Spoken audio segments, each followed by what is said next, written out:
বেসরকারি শিক্ষা প্রতিষ্ঠানে ৪০,০০০ পদ এখনো পর্যন্ত খালি আছে, যেখানে সারা বাংলাদেশে লাখ লাখ বেকার যুবক ঘুরে বেড়াচ্ছে।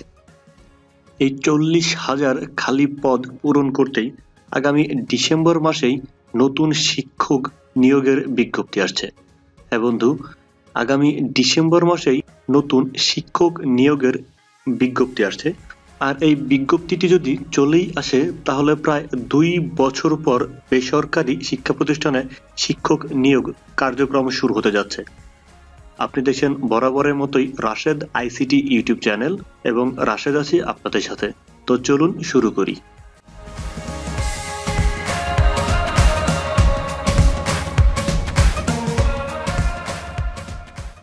নিউজটি আসলে দৈনিক যুগান্তর পত্রিকার অনলাইন ভার্সনে ২৯শে নভেম্বর প্রকাশ করেছেন, যেখানে লেখা আছে বেসরকারি প্রতিষ্ঠানে ৪০,০০০ পদ খালি আছে এবং ডিসেম্বরে আসছে নতুন শিক্ষক নিয়োগ বিজ্ঞপ্তি।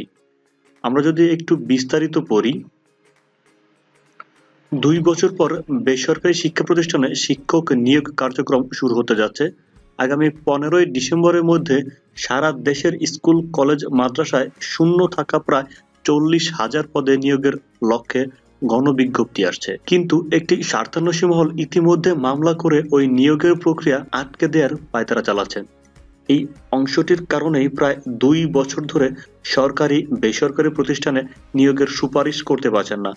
তারা একে একে ১৬৬টি মামলা রিট করেছেন। সর্বশেষ ২০১৬ সালের সেপ্টেম্বর মাসে এনটিআরসির মাধ্যমে বেসরকারি স্কুল, কলেজ ও মাদ্রাসায় শিক্ষক নিয়োগ দেয়া হয়েছিল।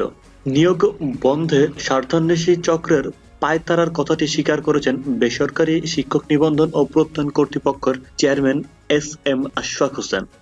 তিনি যুগান্তরকে বলেন, ফেসবুকে বেশ কিছু গ্রুপ তৈরি হয়েছে, কিছু বুঝে হোক আর না বুঝে হোক এনটিআরসির বিভিন্ন পদক্ষেপের বিরুদ্ধে মামলার বাণিজ্যে মেতে উঠেছে তারা। অনুসন্ধানে আমাদের কর্মকর্তারা পেয়েছেন, কোনো উদ্যোগ নিলেই ওই চক্রটি ফেসবুকে গুজব ছড়ায় ও অপপ্রচার চালায়। এরপর মামলার নামে অর্থ সংগ্রহ করে। এই প্রক্রিয়ায় ১৬৬ রিট মামলা হয়েছে। ওই সব মামলা শেষ করতেই প্রায় ২ বছর লেগেছে। লক্ষণীয় যে কোনো মামলাই রিটকারীরা জয়লাভ করেনি, যেহেতু বাণিজ্যিক মানসিকতা থেকে মামলা করে তারা মজা পেয়েছে। তাই এবারও মামলা করবে বলে শুনেছি। ইতিমধ্যে আজকে দ্যাট মিনস বুধবার একটি ছেলে এসে হুমকি দিয়ে গেছে। এনটিআরসির সূত্রে জানিয়েছেন, অযথা মামলা করে নিয়োগ প্রক্রিয়া আটকে দেয়া তরুণদের খুঁজে বের করার চিন্তাভাবনা চলছে। এ লক্ষ্যে স্বরাষ্ট্র মন্ত্রণালয় ও পুলিশে চিঠি পাঠিয়েছে। ফেসবুক গুজব ছড়ানো ব্যক্তিদের চিহ্নিত করা হবে। সংস্থার কর্মকর্তারা বলেছেন, ওই সব যুবকদের উদ্দেশ্য মহৎ নয়। মামলার নামে চাঁদা তুলে সরকারি কাজে বিঘ্ন ঘটানো হয়। বাণিজ্যিকভাবে মামলা করে সাধারণ প্রার্থীদের কাছ থেকে কি পরিমাণ অর্থ হাতে নেওয়া হচ্ছে সেটাও বের করা হবে বলে জানিয়েছেন একটি সূত্র। জানা গেছে, শিক্ষা প্রতিষ্ঠানে শিক্ষক শূন্যতা দূর করতে ২টি নিয়োগ কার্যক্রম গ্রহণ করা হবে। একটি বিজ্ঞাপন আগামী ডিসেম্বর মাস, দ্যাট মিনস চলতি ডিসেম্বর মাসের ১৫ তারিখের মধ্যে কার্যক্রম সম্পন্ন করবে। আরেকটি বিজ্ঞাপন আগামী বছর মার্চ মাস নাগাদ দেয়া হবে। উভয় পরীক্ষায় প্রথম থেকে চতুর্দশ শিক্ষক নিবন্ধন পরীক্ষায় উত্তীর্ণরা আবেদন করতে পারবেন। এছাড়াও ২০১৯ সালে ২টি নিবন্ধন পরীক্ষা নেওয়ার চিন্তাভাবনা রয়েছে। হ্যাঁ বন্ধু, দেখতেই পাচ্ছেন, যেখানে সারা বাংলাদেশে হাজার হাজার যুবক যুবতী বেকার হয়ে বসে আছে, সেখানে একটি চক্র নিয়োগ যেন না হয় সেই উদ্দেশ্যে ঘুরে বেড়াচ্ছে এবং সেই প্রক্রিয়ায় মামলাও করছেন।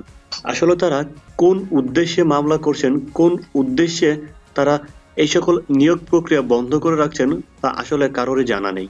আমরা চাই সকল মামলা খালাস করে অতি তাড়াতাড়ি যেন এই নিয়োগ কার্যক্রম শুরু হতে পারে। আর আজকের এই ভিডিওর সম্পূর্ণ ক্রেডিট দিচ্ছি দৈনিক যুগান্তর পত্রিকাকে, কারণ তাদের মাধ্যমেই আমরা সবাই এই নিউজটি জানতে পারলাম। এই নিউজটির লিংক আমি ভিডিওর ডিসক্রিপশন বক্সে দিয়ে দেব। সত্যতা যাচাইয়ের জন্য আপনারা লিংকে ক্লিক করে নিউজটি সরাসরি পড়তে পারেন। ধন্যবাদ সবাইকে।